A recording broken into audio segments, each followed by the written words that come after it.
When you need a mortgage, don't stress at all.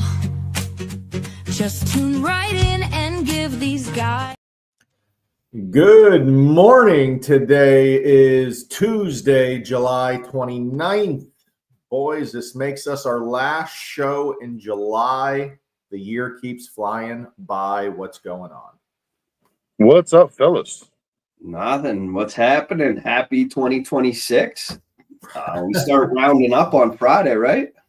I mean, I guess in your world, but I'm more worried about this Fed meeting this week. We got the president saying we got to drop rates to 1%. Obviously, that's not going to happen. We got a Fed meeting that there's really no talk of any rate cut coming, but all this pent up energy for rate cuts. Will we get anything by the end of the year? Still waiting to see that, huh? I think he's going to be forced to make a move by the end of the year. I don't expect anything this week, though. I think that would just shift everything dramatically. I think there will be one before the end of the year, and I'm hopeful too. Yeah, Anth, what are you thinking? That's a great question. I'm not 100% sure. I mean, if he drops it 0.5% on the Fed funds rate, you know, how much is it going to affect long-term mortgage rates is the biggest question. You know, so because a lot of people don't realize that the Federal Reserve rate doesn't directly correlate to long-term mortgage rates. So there's going to be a lot of confusion. So if they do make a cut, I'm sure we're going to get a lot of phone calls to adjust interest rates. And a lot of the times the interest rate's going to stay the same.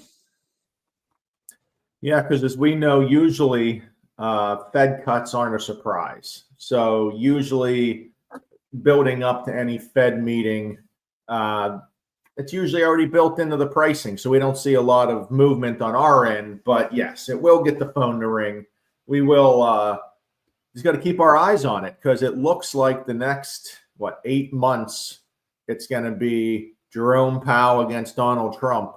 And the president feels that he's having rates too high.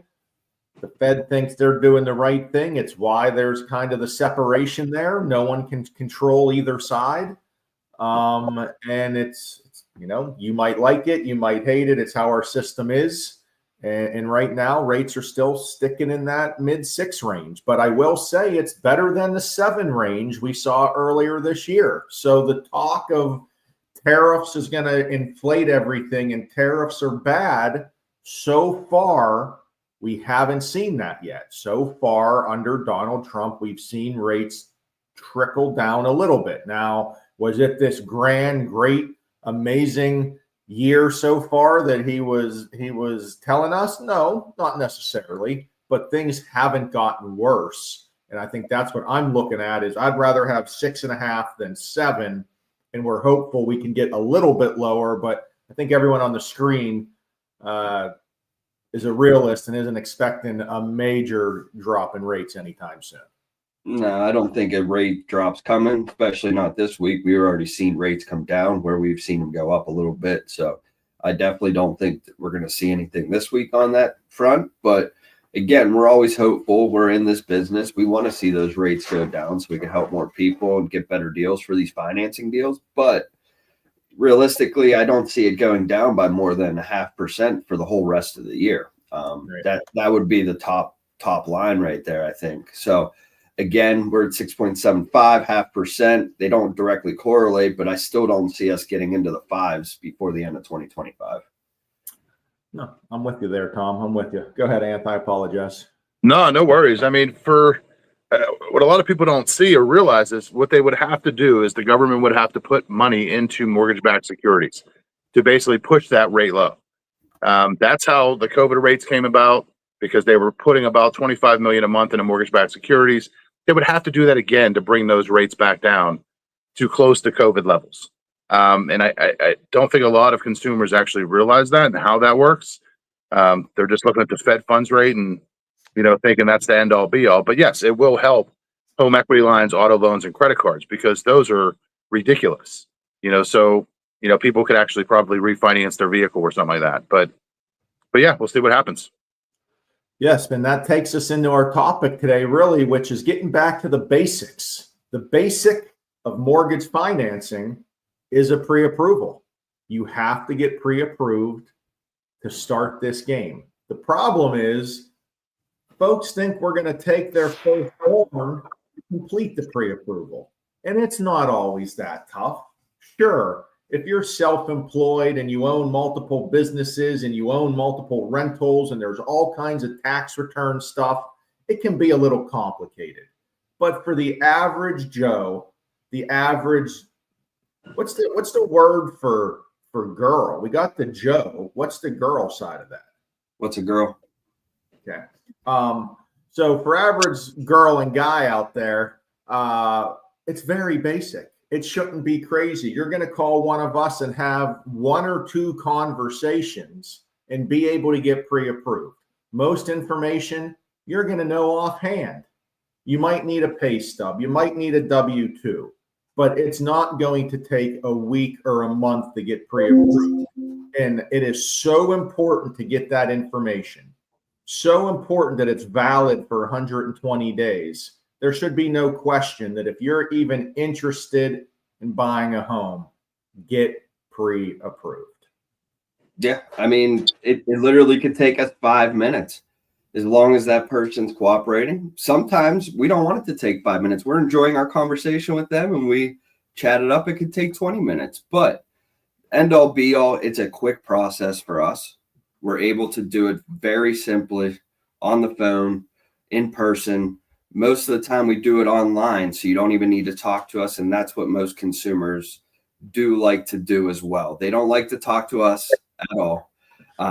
We will talk to them, after we get the pre-approval done to make sure they understand the numbers and what's going on with their loan product and everything. But for that initial interview, a lot of people, they're just like, oh yeah, give me the online form. That's easy enough for me. And everyone thinks loan officers are scary. I don't know why, but Tom is right. A lot of folks would rather just fill out information online than talking to us, and I don't understand why. You know what? I think it is more of a convenience thing for them, because they can do that, at their choosing. They're not pressured to do it right at this very second. So they can do it at their leisure when they get home. If they're going to be with their spouse and they're going to be on the loan as well, they can do it together. But they can also upload documents as well, instead of emailing them. So it's a convenience factor for sure, which some people like. Some people would rather do it over the phone and get all the questions answered right then and there, which is totally fine either way. Depending on how long they want to stay on the phone. I could be a talker, so I mean, we might start talking about other stuff besides mortgages, and next thing you know, 45 minutes went by and they're like, well, what the heck? So but yeah, I mean, every person's going to be different, but the pre-approval is the first step in any mortgage transaction. If you're looking for a house, the first step is getting pre-approved before you start seeing any houses, because you don't know what you're buying until you got pre-approved and shown the numbers. And can you pull up, Ant, the questions? If you can answer these questions, right? We're not here to trick you. If you know your full name, your date of birth, your social security number, where you've been living the last 2 years, where you've been working the last 2 years, how much you currently make, and what you have saved up, call us. We can start talking to you and get your credit pulled and start your pre-approval. If you can answer those 7 questions, you are ready to get pre-approved. Am I wrong, fellas? It's nothing crazy here. Simple as that. I'd say the hardest thing for people to remember is their social security number. Most people know it, but that's the one thing that you need to know, especially if you're going to speak for, somebody else, you need to know theirs. And I also think that's kind of why some of my clients, they head towards that online application, is they might not know their spouse's information. Yeah. The older generation, man, they can pound out that spouse's social. Us younger generation, we don't know anything about our spouses. I got some people struggling on date of birth sometimes. Yeah, I hate to admit it. I had one last night. He didn't know phone number, email, or date of birth, and he said he was going to ask her to get married. So I don't know. Was he alive? Jeez. He did have a heartbeat. Well, you know what? The biggest holdup for people getting pre-approved is the credit pool. You know, and they have, you know, for so long, everybody's credit got dinged for every time they had it looked at.